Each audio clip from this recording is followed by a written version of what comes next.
तायडे आई कुठे आहे? अरे ती वॉकला गेली का? काय झालं? काय हवंय का? चहा देऊ का? ते नंतर तो डबा आणला होता परत दिला का? हो दिलं. तू खाली ऐक ना. अरे काय? खाली मला सांग, काल काय मॅटर झाला होता? तेच सांगायला मी तुला फोन करत होते. तर थोड्या वेळात येतो, थोड्या वेळात येतो कर. किती वेळ लावलास तू यायला? आता हो, मी आलो तेव्हा तुम्ही झोपायच्या तयारीत होता, म्हणून म्हटलं सकाळी बोलूया. पण आई गायब. मला तुला एकट्याला सांगायचं होतं, आई समोर नाही. परत ती चिडली असती. बरं काय झालं होतं? अरे मी त्या खानावळीत फोन केला होता. हा आग्रह खानावळ का? हा बोला. हॅलो. हा, पोळी भाजी हवी आहे. तुमचा माणूस किती वेळात येईल पार्सल घेऊन? माफ करा, आम्ही होम डिलिव्हरी करत नाही. बरोबर आहे, ते होम डिलिव्हरी करतच नाहीत. तिकडे तेवढी माणसंच नाहीयेत ग. घरगुती खानावळ. बरं पुढे. अरे पण आई वैतागली ना. आधीच बोट चिरलं होतं, त्यात त्या मुलीशी वादावादी झाली. एखाद दिवशी गरज असेल तर पार्सल पाठवायला काय हरकत आहे? मग लिहिलंय कशाला याच्यावर? तुमचं समाधान तेच आमचं समाधान. मॅम, मी तुम्हाला सांगते की आम्ही होम डिलिव्हरी नाही करत. आणि एक मिनिट, त्या हँडबिलवर कुठेही असं लिहिलेलं नाहीये की आम्ही होम डिलिव्हरी करतो. त्यामुळे प्लीज तुम्ही वाद घालू नका. वाद? वाद मी घालते का तू घालतेस? हा, कोण वाद घालतंय? हा, कसं बोलतेस काय? Hello hello. आई तर सॉलिड चिडली असेल, आणि त्यात मी तिथूनच डबा घेऊन आलो. म्हणून ती तुझ्यावर चिडली. आणि काल ती मुलगी डबा घ्यायला घरी आली. आईला कळलं की ही तीच मुलगी आहे जिने तिचा फोन कट केला होता. मी खरंच होम डिलिव्हरी नाही देत. पण मग आत्ता आलीयस ना इथे? आलीयस की नाही आमच्या घरी? खोटं बोलत नव्हते, पण उद्धटपणे तर बोलत होतीस तू. तन्वी, डबा आण तिचा. जा डबा घेऊन ये तिचा. तुम्ही माझं एकदा ऐकून तरी घ्या. कशाला ऐकून घेऊ? याच्या पुढे इथे यायची अजिबात गरज नाहीये. आलं लक्षात? अहो पण निघ इथून. निघ निघ.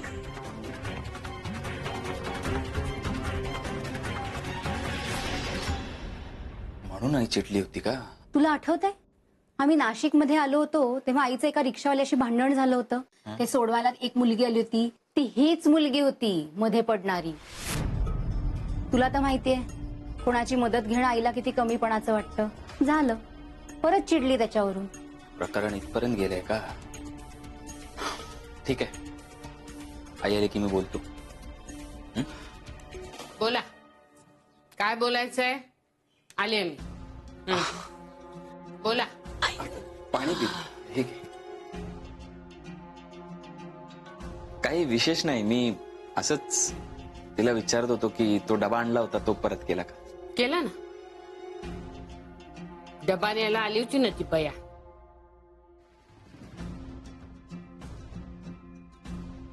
आई ऍक्च्युली आग्रह खानावळवाले खरंच होम डिलिव्हरी करत नाहीत. तुझा गैरसमज झाला. तुला सुद्धा तिचा एवढा पुळका आलाय का? का तन्वीने काही भरवलं तुझ्या डोक्यात? अगं नाही, मी जस्ट सांगत होतो. होम डिलिव्हरी करत नाहीत ना? मग तसं स्पष्ट लिहायचं की त्या जाहिरातीमध्ये छापायचं. आम्ही कशाला फोन केला असता त्यांना? नाशिक मध्ये दुसऱ्या 100 खानावळी आहेत. हो, पण ही खानावळ जरा वेगळी आहे. हो, वेगळी आहे. फारच वेगळी आहे. वेगळेच आहेत लोक. अशा लोकांना चांगलं ओळखते मी. दुसऱ्यांना शिकवायची फार हौस असते यांना. मीच शिकवला तिला चांगला धडा. आई पण ती खानावळ. अरे पुरे ना आता. हे फालतू खानावळ हा आपल्या घरामध्ये एवढा मोठा चर्चेचा विषय होऊ शकतो का? यापुढे या विषयावर या घरात चर्चा बंद.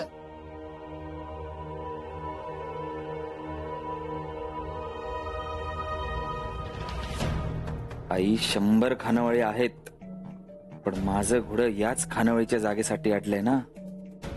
त्यामुळे आपल्या फायद्यासाठी मला तुझं ऐकता येणार नाही. मला आग्रवर जायचंय, जावंच लागेल. हिरा काका पण ना काय लिहून ठेवलंय कळतच नाही. आरोही, तुम्ही इथे काय करताय? काल बोलणं झालं ना आपलं. प्लीज तुम्ही इथे येऊ नका. प्लीज. सॉरी. तुम्ही जेव्हा घरी आला होता तेव्हा काय घडलं मला कळलंय. कळलंय ना? तरी परत आला? तुमच्या घरच्यांना इथे आलेलं आवडत नाही, ताकीद दिली आहे ना त्यांनी. हे बघा, तुमचा राग मी समजू शकतो. राग येणं स्वाभाविक आहे. माझ्या आईचा गैरसमज झाला होता. तिचा स्वभावाचा आहे रोकटोक. एक घाव दोन तुकडे. घाव, शब्दांचे घाव भरतात. अहो, पण मग औषधही लावायचं नाही का? तुमच्या आईचे शब्द मी फक्त बोलून दाखवले. त्यांना तुम्ही इथे आलेलं नकोय, विषय संपला. अहो अहो, तिच्या वतीने मी माफी मागतो. मला नकोय हो तुमची माफी. माझ्यासाठी हा विषय संपलाय. माझ्या मनात काही तुमच्याबद्दल राग नाही आणि त्यांच्याही बद्दल राग नाही. मी सगळं विसरायचा प्रयत्न करते. तुम्ही उगाच. हे बघा, तुम्ही हे रागात बोलताय हे मला माहिती आहे. मला ना आता काही सुचत नाहीये, पण मला नाही बोलायचं तुमच्याशी. तुम्ही प्लीज निघा इकडनं. निघा ना, प्लीज निघा.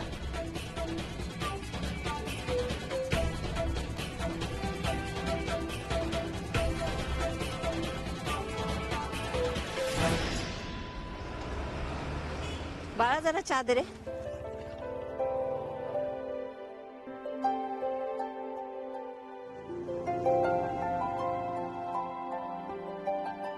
काय दत्तो? थांबा, चहा आणतो.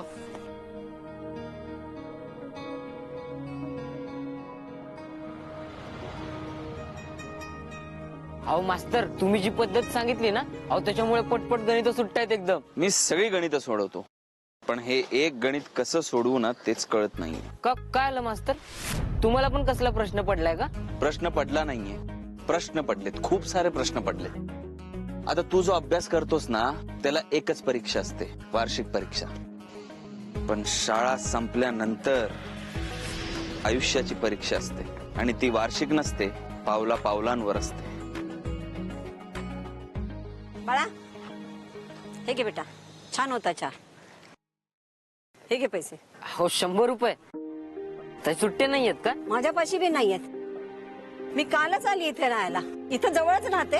नंतर दिले तर चालतील का? बरं, चालेल. अरे असा कसा धंदा करतोयस? पुढे काय होणार आहे काय माहित नाही तुझं. का? अरे ती कोण, कुठली बाई, कुठे राहते ते माहित नाही, आणि तिने पैसे नाही दिले तुला तरी तू तिला जाऊ दिलंस. गेले तुझे पैसे. आता अहो, ते म्हातारा माणूस आहे, कशाला फसवेल? हेच हेच शिकायचंय तुला. शाळेच्या बाहेर एक वेगळं जग असतं. कोणी कोणाचं नसतं. बुडाले तुझे पैसे. काय माऊली, तुमची हिशोबाची शिकवणी चालू वाटते अजून? अरे काका, या या या या दत्तूला शिकवावंच लागेल, हो. नाहीतर कोणी हातवात फसवेलेला. का? काय झालं? अहो, एक बाई आली कुठली तरी, हा, चहा प्यायली. आता सुट्टे नव्हते म्हणून पैसे न देता गेली. म्हणाली की नंतर देते. आता ती परत पैसे द्यायला येणार आहे का? काय झालं काय? आज चहा प्यायला म्हणजे उद्या पिणार नाहीस थोडीच आहे. माणसाला दररोज चहा लागतो. दत्तू महाराज, उद्या येणार म्हातारी, काळजी करू नका. हे जग विश्वासावर चालतं. माणसावर विश्वास टाकावा. आणि माझ्यासाठी चहा टाका. तुमच्या चहावर माझा पूर्ण विश्वास आहे. हो अर्णव, कळतंय मला. कसं सांगू तुला, माझा विश्वास नाही असं नाहीये. तन्वी, कोणाला सांगतेस विश्वास नाहीये असं नाहीये? एक मिनिट. जरा दीर्घ श्वास घे. सावकाश सोड. आता बोल. एका कंपनीचा फोन होता. माझ्या नंबरला मोठं गिफ्ट मिळालंय. त्यासाठी काहीतरी रक्कम डिपॉझिट करावी लागेल म्हणत होते. मग नाही म्हणून सांगितलंस ना. त्यांना काय सांगतेस विश्वास नाहीये असं नाहीये. त्या जगात कुणावरही पटकन विश्वास टाकायचा नाही, कळलं? हो. अगदी कुणावरच. वा, सुंदर चहा झालाय, नेहमी सारखाच. अहो दुनिया बदलेल पण दत्तूचा चहा नाही बदलायचा. मला माझ्या चायवर विश्वास आहे. ते इंग्रजीमध्ये काय म्हणतात? ट्रस्ट. हा, ट्रस्ट. TRUST. स्पेलिंग सोपं आहे, ते कधी येऊ शकतं. त्याचा अर्थ फार महत्वाचा आहे, विश्वास. आणि त्याप्रमाणे वागायला पाहिजे माणसाने. काका, तुम्ही जगलात तो काळ वेगळा होता. आता काळ बदललाय. आणि माणसांवरती विश्वास ठेवल्याने एकच गोष्ट होते, विश्वासघात. म्हणजे या जगात तुझा कोणावर विश्वास नाही? आहे ना, फक्त स्वतःवर. नाही, अभिमान असणं ही नक्कीच चांगली गोष्ट आहे, पण कळत न कळत ते आपोआप गर्वात रूपांतर होतं त्याचं. आणि अति आत्मविश्वास कित्येक वेळा घातक ठरू शकतो माणसाला. तू लहान आहेस, सावध राहा. नाशिक मधील मध्यवर्ती ठिकाण, सुनसान रस्ता, रायाची गाडी चालली आहे. अचानक पूल लागतो, दोन्ही बाजूला उंच दरी. गाडी चालली आहे, अमावस्येची भयान रात्र, आणि अचानक दाजी स्पीड ब्रेकर आला. दाजी बोला. दाजी तुम्ही गाड्या खेळताय? नाही, गेम करतोय. म्हणजे महत्वाचं बोला. दाजी तुम्ही बोलला होतात ना, तो माणूस आणलाय. वा बाबू, असा माणूस पाहिजे. काय काम करत साहेब? दरबारात काय सामान पोचवायचंय की काय? सामान नाही पोचवायचंय, माणसाला पोचवायचंय. कुठं? आपल्याला पाहिजे तिथे. म्हणजे? जो रायाच्या मार्गात आला तो जग सोडून गेला.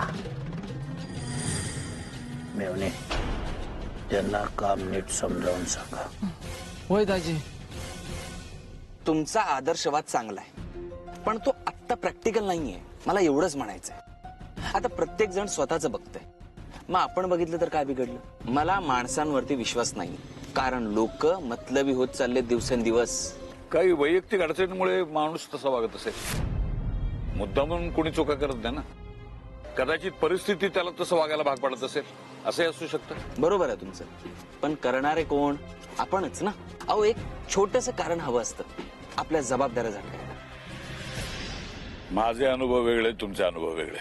माझ्या मताशी तुम्ही सहमत व्हायलाच पाहिजे असं माझा अजिबात हट्ट नाही. माझंही तेच म्हणणं आहे, आपल्याला एक सारखं जग नाही दिसू शकत.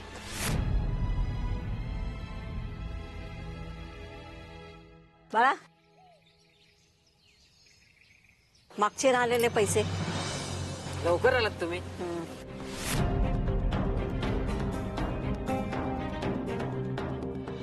जगावर विश्वास ठेवला की असे अनुभव मिळतात, अपवादात्मक. आपण छान तर जग छान. तेव्हा कोणावर विश्वास ठेवायचा किंवा नाही ठेवायचा, किंवा मुळात विश्वास ठेवायचा का नाही ठेवायचा, तुमचं तुम्ही ठरवा.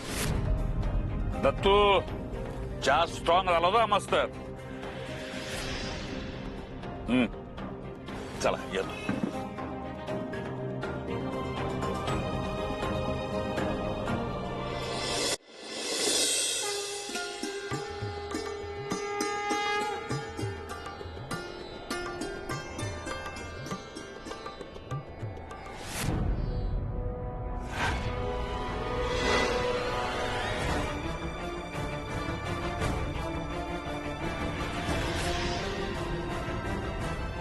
काय ग, इथे का उभी आहेस?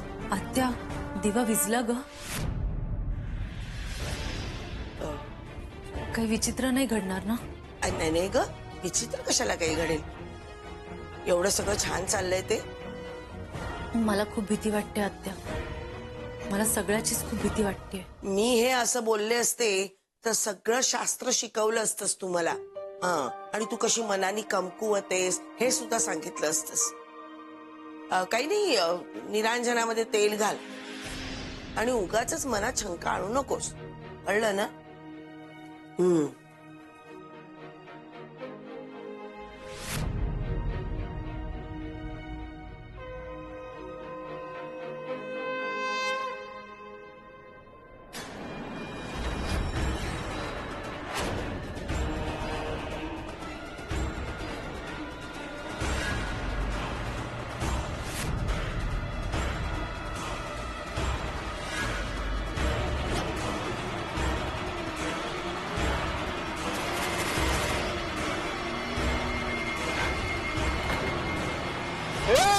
फोन देता येत नाही काय तुला?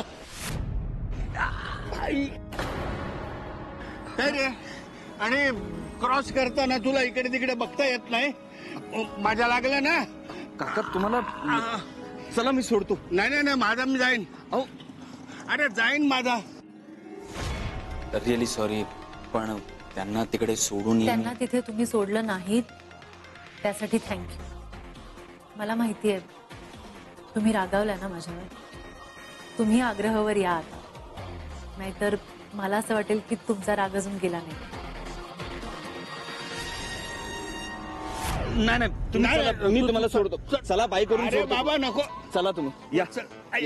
आरामात चला. या काका या. आरामात आरामात. थँक्यू बेटा, थँक्यू. थँक्यू.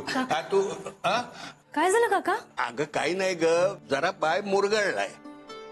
मुरगळ कसा? म्हणजे काय झालं सांगू का तुला? मी रस्त्याने चाललो होतो आणि तेवढ्यात काका आता बोलण्यात वेळ घालू नका, तुम्ही आधी आराम करा. हो हो हो हो हो. थोडासा पाय मुरगळलाय, त्यांनी काय होतं जाईन मी. आज चालल्यावर बरं वाटेल जरा. आरामात काका.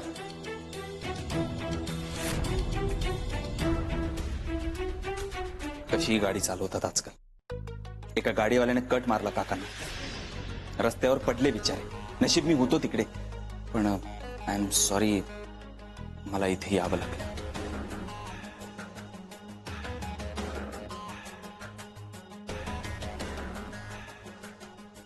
तन्मय,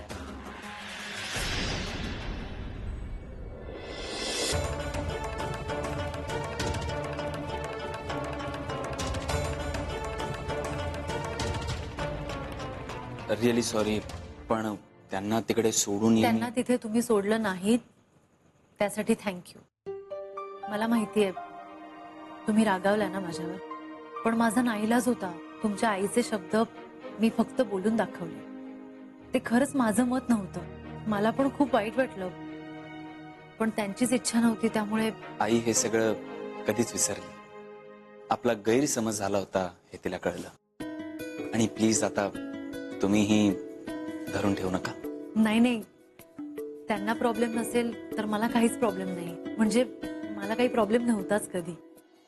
तुम्ही आग्रहावर या आता, नाहीतर मला असं वाटेल की तुमचा राग अजून गेला नाहीये. आग्रहाची सवय झाली, अगदी घरच्यासारखं वाटतं इथे. नसतो आलो तर त्रास झाला असता कदाचित. चला मग जेवणच जा आता. ओ नाही नाही, आता खरंच उशीर होईल, पण मी येईन. नक्की या. हो. Good night. Good night. आता मी असं काहीतरी करणार आहे ज्यानं कुणीही कधीही मला आग्र्यामधून जा असं म्हणूच शकत नाही. काय ते कळेलच, किंवा कुणालाच कधीच नाही कळणार.